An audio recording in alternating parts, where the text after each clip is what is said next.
Muito bem. Então eu vou compartilhar a tela com vocês, que eu quero mostrar para vocês um pouco como eles trouxeram o card dessas estações, como eles trazem, então, os cards de psiquiatria. Tudo bem? Vou compartilhar aqui com vocês.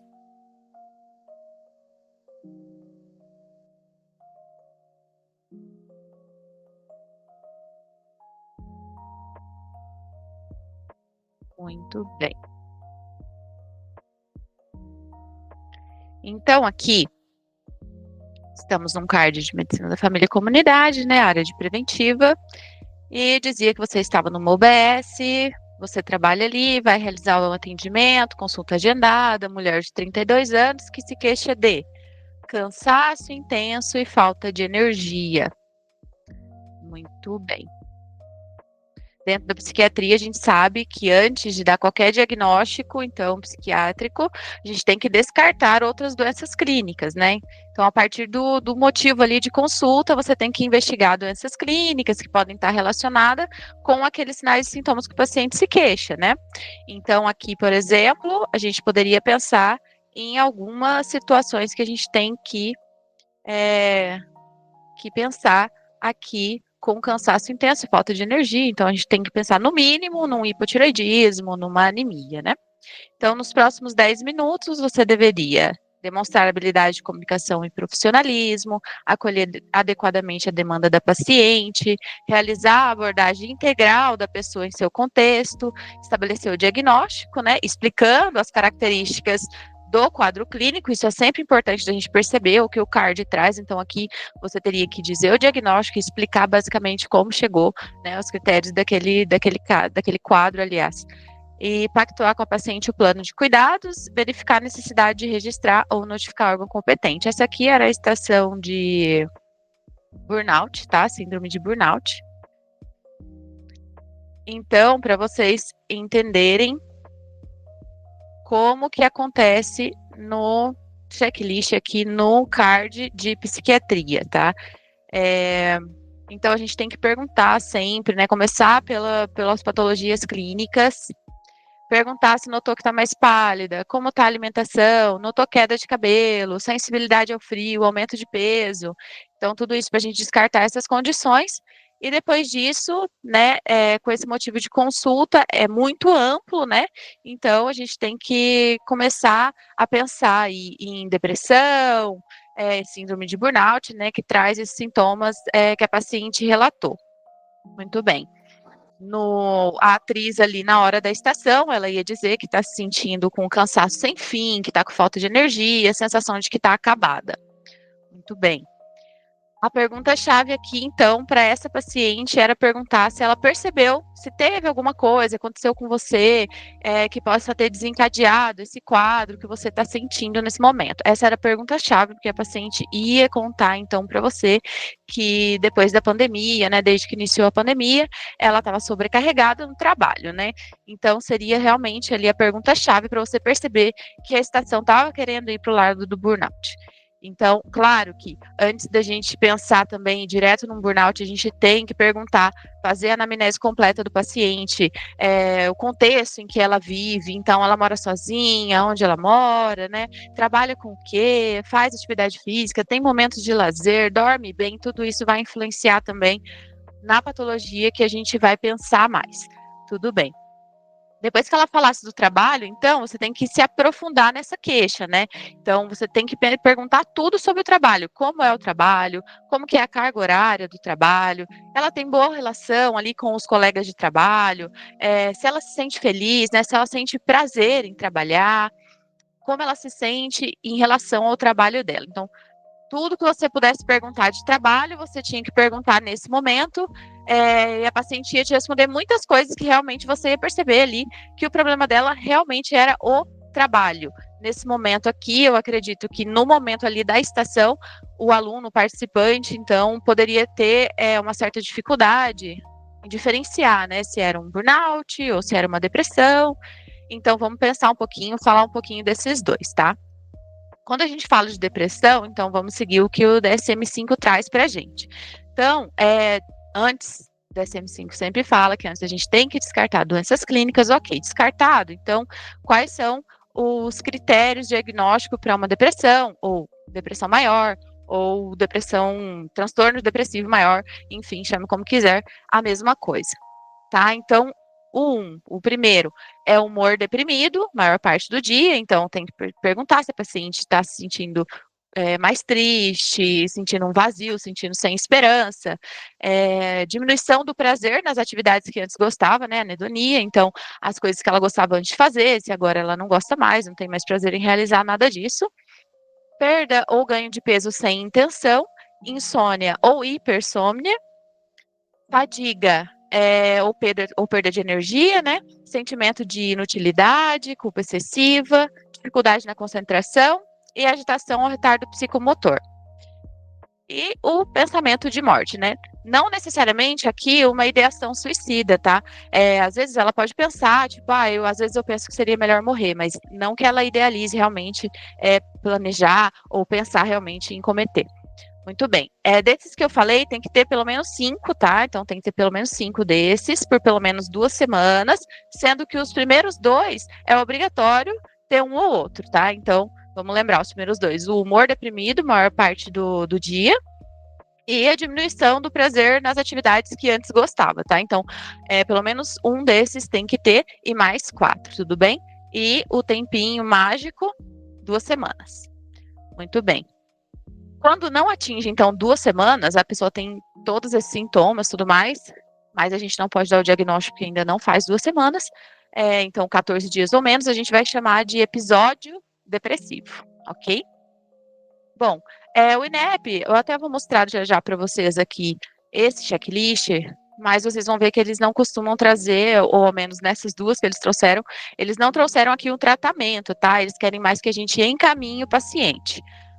Mas bem, na depressão a gente poderia então iniciar um ISRS, né? Seria uma boa pedida aqui. Então, uma fluoxetina, um escitalopram, uma paroxetina, enfim, de acordo ali com o nosso paciente. E o que a gente não pode esquecer, vou ficar repetindo isso aqui para vocês, é do encaminhamento, sempre dentro de uma estação de psiquiatria, a gente não pode esquecer de encaminhar esse paciente para o CAPS, para o EMULT, e citar, preferencialmente, dizer que vai encaminhar para esses órgãos e citar quais profissionais, às vezes o INEP pode trazer isso também, então a gente tem que falar psicólogo, psiquiatra, nutricionista, se for o caso, endócrino, se for o caso, depende do transtorno. Tudo bem? Então, vamos lá. No burnout, então, falamos aqui da depressão, falar do burnout para a gente entender as diferenças. No burnout, ou síndrome do esgotamento profissional, é um esgotamento devido a alguma ação relacionada ao trabalho mesmo. Então, pode ser pelo ambiente de trabalho, ou pode ser também pela jornada de trabalho, tudo bem? Então, esse paciente vai ter um envolvimento pessoal diminuído no trabalho, então ele não sente mais prazer em fazer aquilo, ou estar ali no trabalho, não se entrega menos de si. Despersonalização, aqui no sentido de não se sentir mais ele mesmo, sabe? Sentir que está se distanciando de si mesmo, dos seus próprios interesses. Autodepreciação, que são sentimentos negativos, né, em relação às realizações pessoais e ao trabalho. E, diferente da depressão, que não necessita um fator causal, aqui o trabalho é o fator causal, tá? Então, faz toda a diferença isso dentro da análise ali dos 2 transtornos, tudo bem? Esse paciente aqui também, ele não tem anedonia, então ele não tem perda de prazer no que ele gostava de fazer, ele continua gostando daquilo, ele não tem distanciamento social, porque o problema dele aqui é relacionado ao trabalho. Quando ele está fora do trabalho, quando ele consegue estar fora do trabalho, ele vive bem, inclusive, muitas vezes ele quer viver mais fora do trabalho, né? A reclamação é justamente, às vezes, sobre isso, sobre a carga ali que o trabalho traz no dia dele, e ele não consegue ter esses momentos, tudo bem? Então, lembre-se, aqui, o centro da doença é o trabalho. E em volta disso, o paciente vai ter sintomas depressivos, sintomas ansiosos, mas o centro do burnout vai ser o trabalho. Aqui o tratamento, mesma coisa, né? Poderia até, de repente, iniciar um SRS, mas principalmente foi o que o INEP trouxe aqui, encaminhar esse paciente para o CAPS, para o EMULT, falar que o tratamento vai ser multiprofissional, falar do psiquiatra, do psicólogo, requerer que ele tenha esse acompanhamento, né, longitudinal ali na UBS, e, muito importante, então, burnout é relacionado ao trabalho, a gente não pode esquecer que ele é o transtorno psiquiátrico, que a gente precisa abrir a CAT e precisa também notificar o SINAM, ok? Vou dar uma passadinha aqui para vocês verem em como foi esse checklist.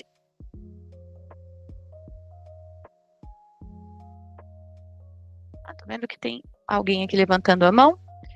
Carlos. Carlos, você tem alguma dúvida? Se quiser abrir seu microfone ou mandar no chat, tudo bem. Boa tarde, doutor, tudo bem? Boa tarde. Não, nada. Tava ouvindo que eu lembro que eu estudei essa estação e uma estação muito boa e pegou muita gente nessa edição. E é importante, como toda estação de preventiva, quando é uma doença profissional, sempre, como a senhora falou, todas essas coisas, e além disso, não esquecer afastar do trabalho, afastamento do trabalho, e encaminhar para o SEREX, que é Centro de Referência à Saúde do Trabalhador. Essas mais duas coisas. Estavam dentro do checklist. Exatamente, ia mostrar justamente isso aqui agora para vocês. Então, vejam bem como eles trouxeram o checklist, né? Então, isso que eu falei é o que a gente está acostumado, e vamos ver como eles trouxeram aqui dentro. Então, aqui, apresentação, anamnese normal, né?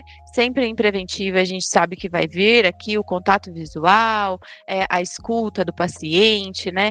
A linguagem acessível, então a gente sempre tem que tomar cuidado com isso dentro de uma estação de preventiva. A postura empática, veja, pontuava bastante coisa aqui nesse sentido. E daí a abordagem, muito bem. Então, você tinha que perguntar aqui sobre o trabalho, né? Que tudo que você perguntasse bastante do trabalho, você já pontuaria, valia meio ponto.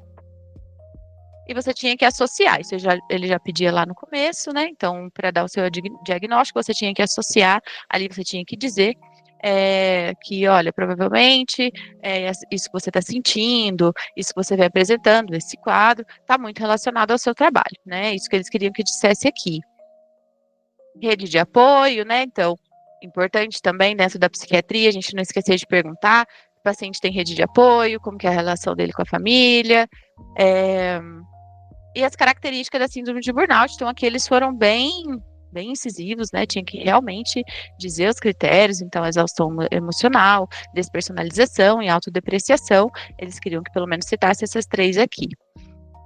Aqui uma coisa muito importante, sempre ideação suicida, a gente tem que perguntar dentro de um checklist, de uma estação de psiquiatria, a gente não pode deixar passar esse ponto aqui. Então, lembrando, perguntar se já pensou em tirar a própria vida, perguntar se já planejou isso, né, se já tem data, se já tem o meio, né, de fazer isso. Então, tudo isso pontua também nesse sentido.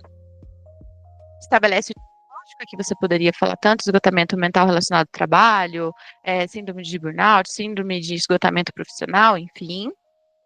E, então, os tratamentos aqui não medicamentosos, né? Hábitos saudáveis de vida, isso a gente nunca pode esquecer também dentro de um checklist, não só dentro da psiquiatria, tá, gente? Em todo checklist que vocês fizerem, vocês não podem esquecer essa parte de orientação dos hábitos de vida. Atividade de lazer com família e amigos, atividade física regular, cultivar hobbies, manter bom padrão de sono e alimentação saudável.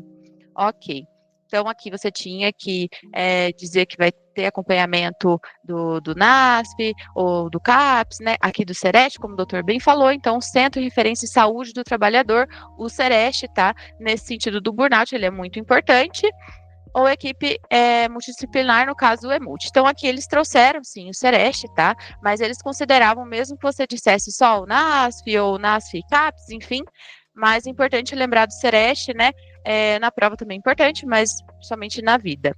Ok, aconselho o acompanhamento psicológico ou encaminha para o psicólogo da UBS, como eu falei, às vezes eles trazem, então, apesar de trazer o CAPS aqui em cima, eles querem que você cite o profissional indicado e como que vai ser o acompanhamento do paciente.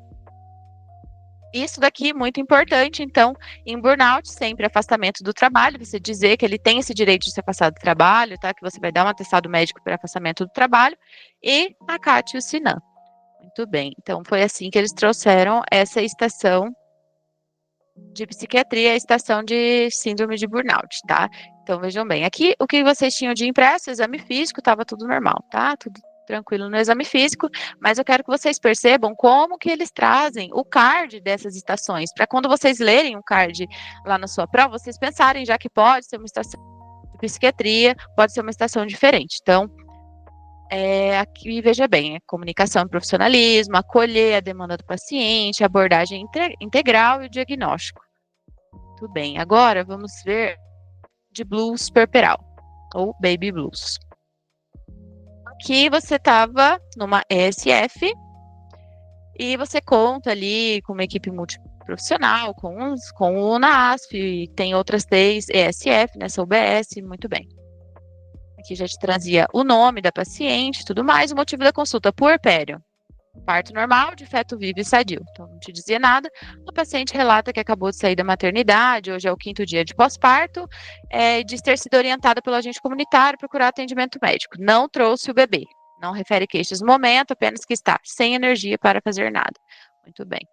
Então, mas veja bem, o que eu quero que vocês vejam aqui, as suas tarefas. Acolher a paciente, realizar abordagem integral da consulta puerperal na atenção primária à saúde, então, integral, então você tem que ver desde dela com o bebê, da amamentação, você tem que ver se o lóquios, se ela teve alguma doença ali durante a gestação, uma diabetes gestacional, uma pré-eclâmpsia, tudo isso para ver o que requer segmento nesse momento, avaliar complicações mais comuns do pós-parto imediato, então, você tem que ver o lóquio, de qualquer jeito, nesse sentido, você tem que ver se o útero já diminuiu, então tudo que requer no pós-parto você tinha que fazer, avaliar vínculo mãe-bebê, então aqui ele já te dava um indício de que seria uma estação diferente, que não seria só uma estação de clínica, né, vamos dizer assim. Então, tinha que avaliar o vínculo mãe-bebê, possíveis fenômenos fisiológicos e psicopatológicos desse momento. Então, que ele já estava te entregando o que seria mais ou menos a estação. Tá, orientar sobre a necessidade e risco de medicação nesse período, inclusive prevenção de anemia, planejamento familiar, né? Então, veja bem, ele queria que você fizesse prevenção da anemia, já te falava, e planejamento familiar, que é o quê? Saber se a paciente quer usar algum método contraceptivo ali nesse momento, perguntar se ela quer ter mais gestações, ele já te dava isso aqui no card, né? Executar o atendimento de forma ética, guiado por metodologia adequada, enfim, tudo bem. Então, vamos falar dessa estação e do blues puerperal.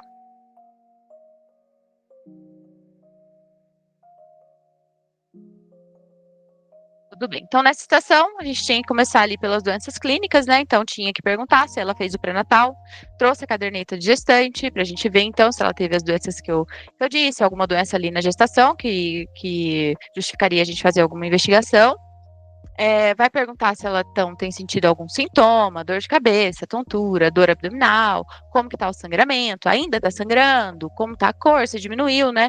Avaliar todo os dados clínicos do puerpério e depois você vai para o vínculo mãe-bebê e para os fenômenos psicopatológicos. Então, a gente tem que pensar no baby blues fazendo um diagnóstico diferencial já, com depressão pós-parto, psicose pós-parto, e a pergunta aqui, então, seria como que está o vínculo dela com o bebê. Então, bebê, como que está o vínculo? Você se sente muito cansada? Você acha que tem muito trabalho? Pensar no bem-estar dessa paciente também. Então, se ela está conseguindo comer, se ela consegue se cuidar, se ela está conseguindo tomar banho, se ela está amamentando, se está tendo problema na amamentação, ou nos seios, algum sintoma, né? Dor, se tem ferida, se está sangrando. Como foi o parto? Se aconteceu alguma coisa durante o parto, alguma intercorrência, se foi traumático para ela de alguma forma. A gente sabe que um parto traumático pode, sim, levar a algum quadro, por exemplo, de depressão ou psicose, inclusive puerperal, tá? Então, pergunta se ela tem a rede de apoio também, isso é muito importante nesse momento, pro baby blues faz toda a diferença. Então, perguntar, o seu marido, ele tá sempre ali, ele tem tempo para te ajudar em casa, ou você tem algum outro membro da sua família que te ajude nesse momento? Perguntar também se a gestação foi desejada, né? Também é importante pra gente, também vai influenciar em transtornos do puerpério. E se ela pretende ter mais filhos, o CARD, inclusive, já tinha pedido isso pra gente, para ver essa questão do planejamento familiar. Muito bem. Tudo isso, então, vai ser muito importante, tá? Dependendo da resposta da mãe. Então, a gente vai pensar mais para um lado ou mais para o outro, mais para o baby blues, mais para o lado da psicose. Então, vai fazer muita diferença essas perguntas ali durante a estação. Na psicose puerperal, geralmente a mãe, ela culpa a criança, tá? Então, a gente vai pensar mais nesse sentido. Por exemplo, a mãe diz que não aguenta mais ele chorando o dia todo, ela já não quer mais amamentar, ela não tem um bom vínculo e isso fica nítido ali no discurso dela durante a anamnese, tá? Já no blues e na depressão, geralmente a mãe se culpa. Então é diferente, né? Ela se acha incapaz, acha que não vai dar conta de nada. Então aqui a gente tem que diferenciar. Vamos falar um pouquinho de cada um. Então, na psicose puerperal, como que vai ser o diagnóstico dela? Pode ser durante a gestação ou até 4 semanas pós-parto, tá? Os critérios obrigatórios: delírio, alucinação, discurso desorganizado, esses 3. Tem que ter pelo menos um desses, tá? É obrigatório que tenha pelo menos um desses. E não obrigatório o comportamento desorganizado, ok? Esse daqui, gente, psicose puerperal sempre trata, tá? Interna, inclusive, né? É uma situação que traz risco para o bebê e tudo, então a gente tem que internar e fazer a interconsulta com o psiquiatra, encaminhar, a gente nunca vai esquecer disso. Vou lembrar vocês no final, depois, do que a gente nunca pode esquecer dentro de uma estação de psiquiatria, tá? Então, baby blues. No baby blues, a mãe se sente triste, então é uma tristeza, né? Também tem esse nome, tristeza puerperal, que diz bem o que acontece. Então a mãe tá triste, ela se sente exausta, ela acha que não vai dar conta de nada. Inicia ali na primeira semana, tá? Do nascimento, então na primeira semana do pós-parto, e dura pouco, tá? Dura ali 15 dias, pode chegar a durar um mês, mas geralmente dura pouco o baby blues, tá? E aqui a gente não trata, tudo bem? A gente não trata com medicamento.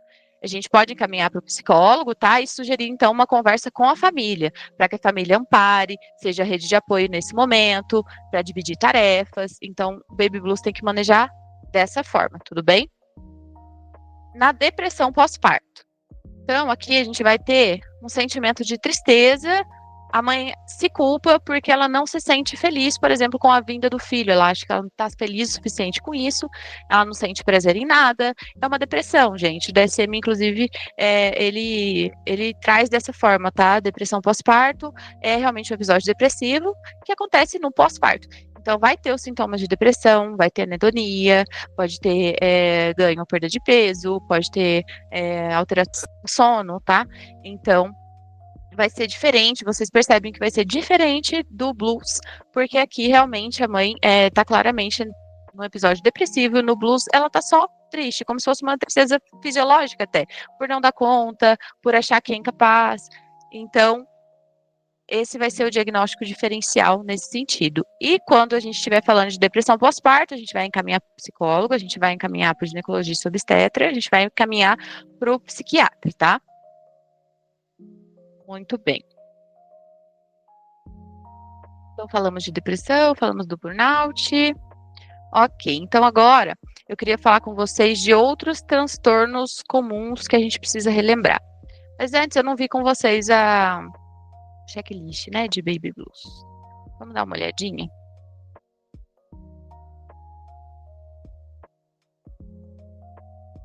Então, muito bem, como ele trazia esse checklist? Cumprimentar, perguntar o motivo de consulta, necessidade do exame físico, tudo bem, avaliar o cartão de pré-natal, o contexto do parto, então a via, tempo de internação, intercorrência, até aqui uma anamnese normal, problemas na mama, na amamentação, aqui era interessante, ela realmente tinha um problema na mama, tá? Ela dizia que doía, que sangrou e tudo mais, então a gente tinha que pedir essa avaliação da mama também.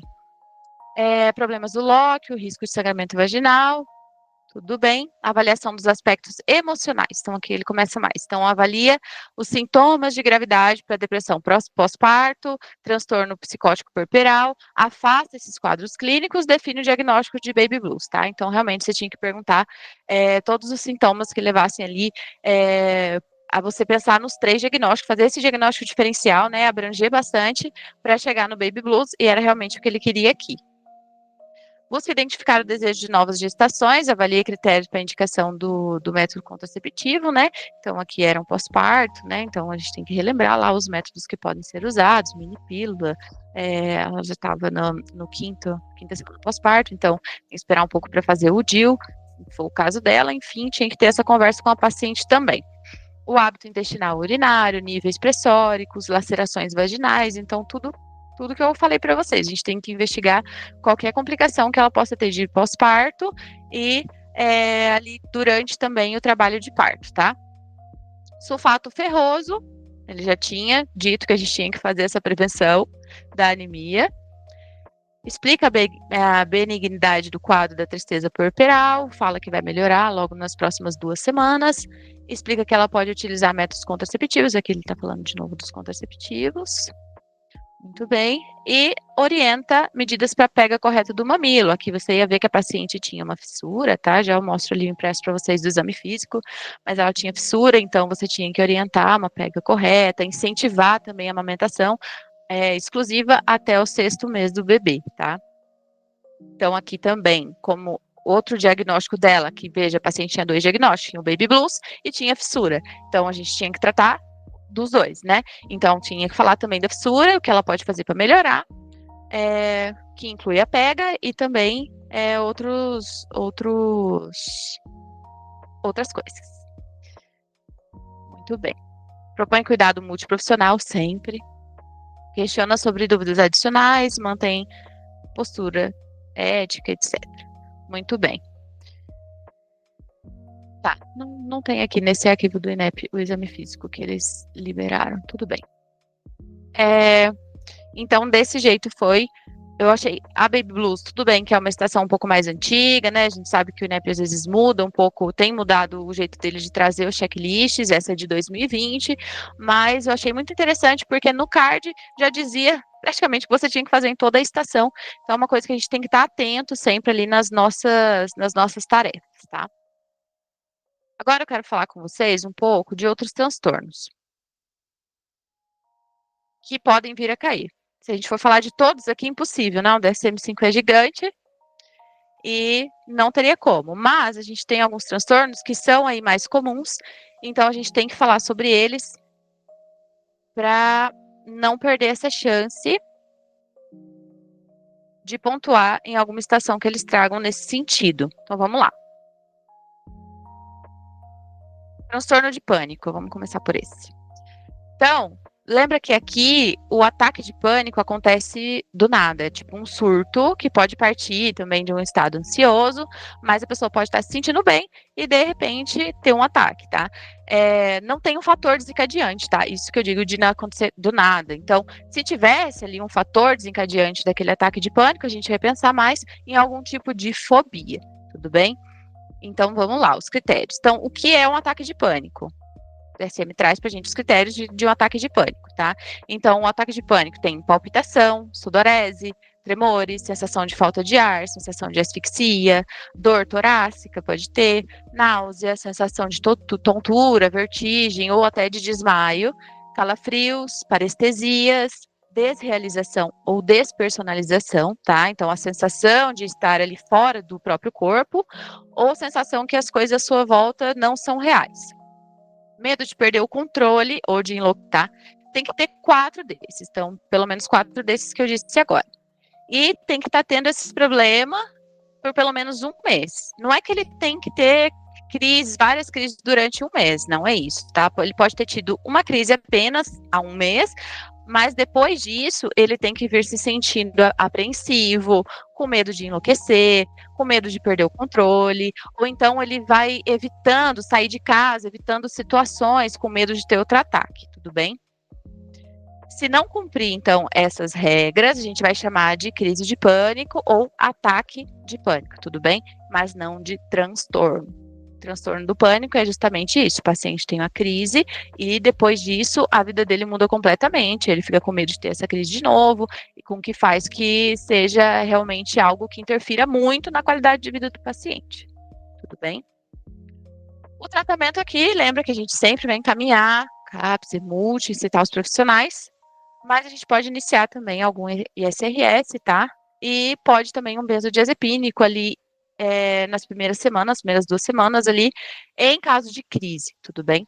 Então, o uso do benzodiazepínico se tiver crise. Muito bem. Transtorno de ansiedade generalizada, então, falar do ataque. critérios, depois de excluir doenças clínicas, a gente sempre tem que lembrar disso. Ansiedade e preocupação excessiva, na maioria dos dias, por 6 meses, tá? Então, esse é o númerozinho mágico, 6 meses. Acompanhada de mais 3 dos seguintes.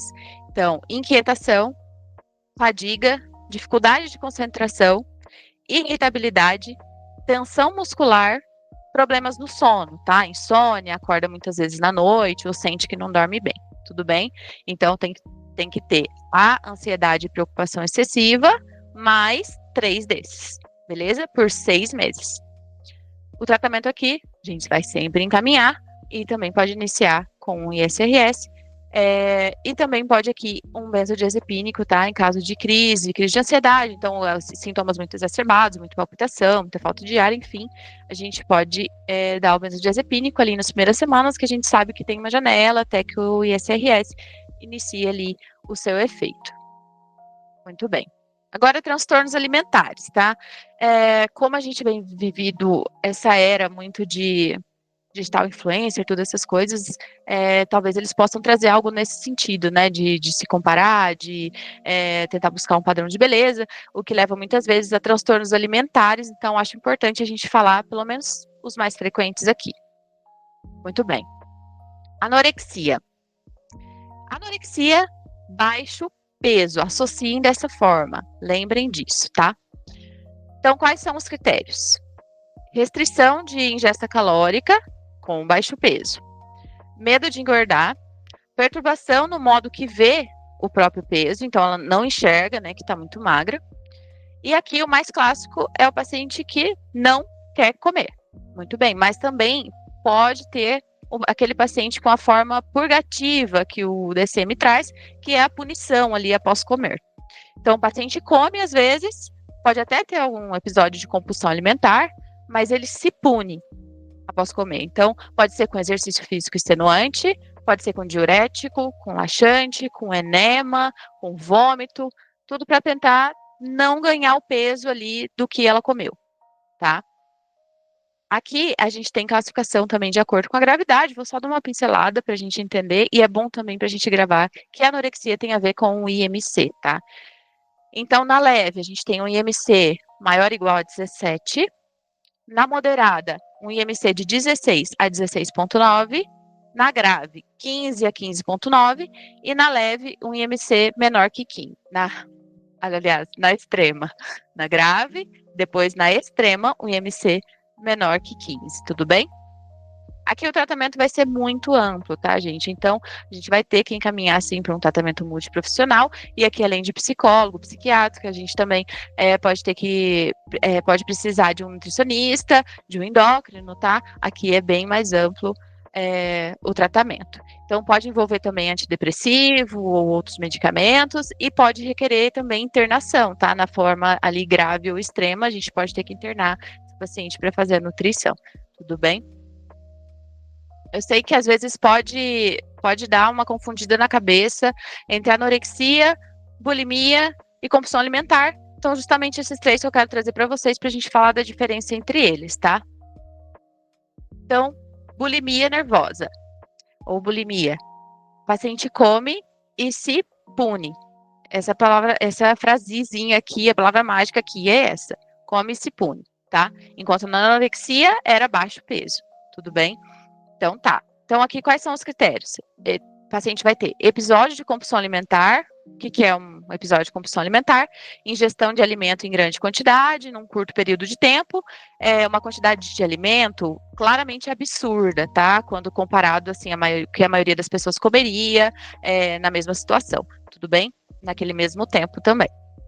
E nesse episódio, o paciente tem a sensação de falta de controle quanto à quantidade, sabe? Ele acha que ele sente assim que não tem controle, ele não consegue parar de comer e ele não tem controle sobre isso. E ele tem um comportamento compensatório inapropriado. Então, uma forma de se punir também. Então, ele faz exercício físico em excesso, jejum, vômito, diurético, laxante, igual que ali na anorexia ele pode se punir, tudo bem? Aliás, aqui ele vai se punir, tudo bem? Na bulimia. A compulsão e o comportamento alimentar ocorrem, no mínimo, uma vez na semana durante 3 meses, tá? Então, esse é o critério aqui para o diagnóstico. O paciente se acha fora dos parâmetros de beleza, se preocupa com a forma física todo o tempo, e não só ali naquele momento da compulsão, tá? Muito bem. Então, aqui, veja, na bulimia, o paciente está dentro da faixa normal de peso, ele está dentro do MC, normal, tá? Ele pode, inclusive, acontecer em paciente que está com sobrepeso e até obesidade, tudo bem? Então, aqui na bulimia, a gente não tem um MC baixo, o paciente não está realmente muito emagrecido, como na anorexia, tá? Novamente aqui, equipe multiprofissional, tá? ISRS pode até iniciar, preferindo, nesse caso da bulimia, a fluoxetina tem demonstrado maior efeito, tudo bem? Então, vejam, a grande diferença aqui entre eles é o peso. Tem outras coisas? Tem. A gente sabe que, no geralzão, o paciente com anorexia vai ser aquele paciente que realmente não quer comer, tá? Vez ou outra ele vai comer, ele tá com muita vontade, porque o paciente tem vontade, tá? Não é que ele não tem fome, o paciente com anorexia, ele tem vontade, ele tem fome, mas ele não come para não engordar. Então, muitas vezes ele vai ceder essa vontade de comer, mas se acontecer isso, ele vai se punir de alguma forma, tudo bem? E vai ser um paciente com baixo peso, o MC vai estar baixo na anorexia.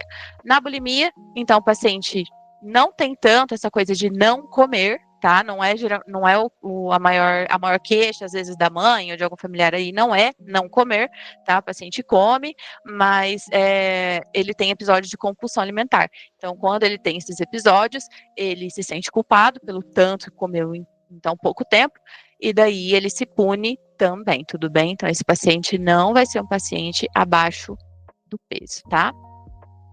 A gente sabe, gente, que é muito ampla a psiquiatria, mas eu quero trazer para vocês aqui de uma forma da prova prática, tá? Então, para vocês pensarem ali na prova de vocês, qual caminho vocês escolherem para pensar mais, tudo bem? E daí o transtorno de compulsão alimentar sozinho, que a gente viu que na bulimia o paciente tem, né, episódio de compulsão alimentar. Na anorexia ele pode ter episódio de compulsão alimentar e existe a compulsão alimentar sozinho, tudo bem? Então, na compulsão, ele vai comer muito em pouco tempo, quantidades absurdas, ele vai sentir culpa depois daquilo, ele se sente mal por ter comido tanto em tão pouco tempo, mal psicologicamente e mal fisicamente, tá? Tipo, come até passar mal realmente, ele se sentir muito cheio. Só que ele não se pune. Aqui ele não se pune, ele só tem episódio de compulsão alimentar, tudo bem? Então ele não se pune, esse paciente pode estar acima do peso, pode estar até com a missa normal, mas ele não se pune. É um quadro mais depressivo, sabe? O paciente fica numa situação mais depressiva, mal por viver daquele jeito e por ter esses episódios de compulsão. Tranquilo? Muito bem.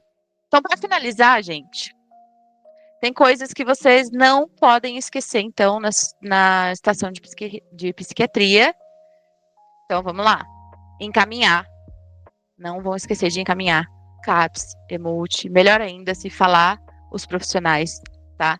Então, psicólogo, psiquiatra, nutricionista, endocrinologista, o que for necessário. Orientar, então a gente não pode esquecer, tratamento não medicamentoso, tem que orientar esse paciente, mudança no estilo de vida, atividade física, alimentação saudável, momentos de lazer, eles sempre trazem isso para a gente orientar momentos de lazer na psiquiatria, manejo do estresse e qualidade do sono, tudo bem? Pelo menos isso a gente tem que orientar na estação de psiquiatria. Investigar risco de suicídio em toda a estação de psiquiatria, tá? Você não pode perder a chance de pontuar esse item, de perguntar do risco de suicídio, da ideação suicida. Então, já pensou em tirar a própria vida, já planejou como faria, já marcou data, já marcou local, tudo isso tem que perguntar, tá bem? Vocês têm mais alguma dúvida? Sim. Roberto levantou a mão. Diga, Roberto. Não. Tudo bem.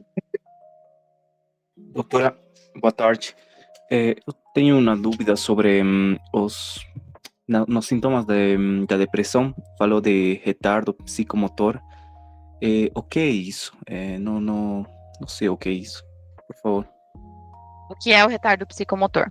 Sim. O paciente se sente lento. Na depressão, isso pode ser uma queixa do paciente mais raramente, tá? Geralmente é uma queixa do acompanhante, então do familiar, do cônjuge, que o paciente está mais lento em casa, tá lento para falar, tá lento para agir, seria nesse sentido, tudo bem? Tá, obrigado, doutora. Por nada. Doutora, Deixa eu ver no chat. doutora, na ideação suicida e na tentativa de suicídio, as duas têm que ser encaminhadas para urgência psiquiátrica, né? Sim, exatamente. E Eu não trouxe só é notificada a tentativa de suicídio. A outra não tem que notificar, não. Sim, Carlos, né? Sim. Sim, Carlos. Eu não trouxe esse tema aqui hoje, porque ia ficar muito comprido e eu não acredito que seja muito a cara do INEP trazer esse tema, tá? Apesar de ser um tema muito importante, pelos temas que eles já trouxeram na psiquiatria, eu não acredito que eles vão para um tema assim tão grave, sabe? Então, mas sim, tá? A ideação suicida, a tentativa de suicídio, ele sempre requer internação, tá? Avaliação psiquiátrica e a notificação. Não, mas segundo eu estava lendo, a única das duas que tem notificação compulsória é a tentativa. A ideação não precisa notificar. Isso mesmo. Então, se a pessoa já tentou, ele foi resgatada de alguma forma, já tentou, ela vai ter que ser notificado, né? Agora, a ideação, ali no consultório, só se o paciente te conta que está planejando e tudo mais, aí nesse sentido, não. Tá certo, obrigado. Não vai depender se ele. Isso não vai depender se ele. Se ele teve tentação, já tentou se suicidar, mas que agora não tem essa ideia de tentar novamente. Não entendi, doutor. Se ele já teve uma tentativa de suicídio, aí a gente vai falar só da tentativa de suicídio. Então, naquele momento ali, ele tem que ser notificado, né? Não faz notificação tão regressa, tudo bem? Agora, se nesse momento ele tem, por exemplo, ele pode ter tentado, mas nesse momento ele não pensa mais nisso, ele acha que foi uma besteira, que ele se arrepende, então tudo normal. Agora, se nesse momento ele está planejando novamente uma nova tentativa, aí a gente vai ter que internar o paciente, avaliação psiquiátrica e tudo isso. Aí se perguntar, o senhor já pensou tirar sua vida? E aí ele vai dizer, já pensei, mas só que agora não. Mas aí vai falar, e em esse momento o senhor está pensando tirar sua vida? Já está planejado? Sim, doutora, assim, já tem com que? Aí sim você tem que levar, encaminhar ele já imediatamente para... Exatamente. Isso, assim mesmo.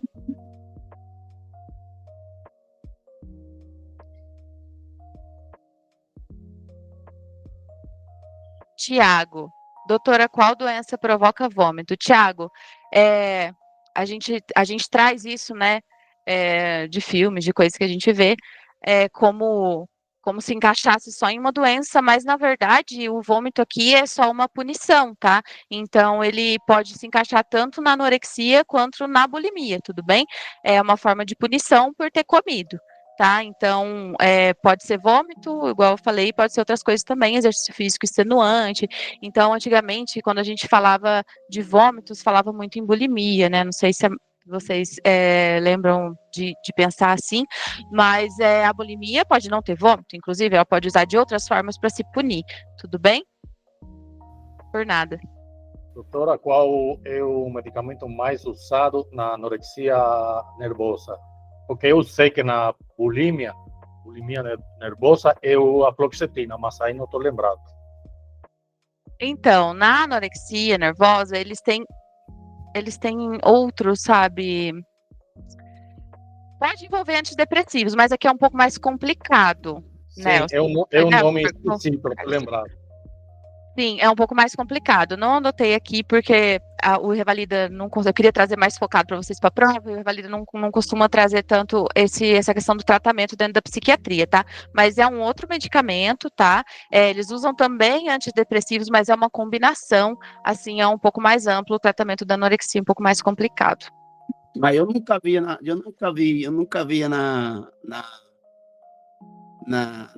aí na Revalida tema que tenha referência a transtorno alimentar como bulimia, anorexia. Eles sempre quando abordam aí abordam transtornos de ansiedade generalizada, tal, toque é um tema também muito que ele dá muita importância, e transtorno depressivo. Esos são esos três dentro da psiquiatria, grande tema, mas eu não vi assim. Ai, agora o burnout que tá de moda, né? Mas não, esses são os Sim. quatro. Tá estudando transtorno alimentar, a Sim, bulimia, sim, Roberto, mas a gente tem que ter cuidado, porque nas 2 últimas edições da teórica caiu as 2 coisas. Caiu anorexia nervosa e caiu bulimia nervosa. Pero você pode repetir la clasificación de la anorexia. Cuando es extremadamente grave, cuando es menor de 13 o de 15. Cuando es grave, cuando es moderada y leve. Muito bem, vou repetir. Leve é um IMC maior ou igual a 17. Moderada é um IMC de 16 a 16,9. IMC de 15 a 15,9. E extrema, um IMC menor que 15. Ya, obrigada, viu? Nada. Então, gente, eu quis trazer para vocês, como eu disse, né? O Revalida, ele traz pouco tema de psiquiatria, né? A gente já teve várias provas e só 2 vezes tiveram estações aí de temas dentro da psiquiatria, tá? Eles sabem que é um mundo à parte, eles sabem que isso é muito protocolado ali, os critérios pelo DSM-5, e eles realmente não vão trazer alguma coisa tão difícil no sentido da psiquiatria, tá? Eu realmente acho isso. Acho que se eles trouxerem, pode ser que caia de novo um blues puerperal? Pode, eles já repetiram estações, tá? Num outro contexto, de repente, até depressão pós-parto, tá? De repente pode cair. Como já trouxeram burnout, pode cair alguma coisa no sentido, uma coisa parecida, no caso de depressão, ansiedade, tá? Realmente tem menos chances de cair aqui esses transtornos alimentares, porém, como eles trouxeram já em provas, eu acho importante porque tá muito na moda, entendeu? Tá muito na moda em digital influencer. Eu acho muito que se for cair, vai cair algo nesse sentido, de menina que se compara com outras mulheres ali na internet, de que tá tentando ser digital influencer, mas não consegue, porque não se acha tão bonita como as outras. Eu acho muito que pode trazer algo nesse sentido, porque é muito atual, tá? Então, por isso que eu resolvi trazer para vocês. Alguém tem mais alguma dúvida?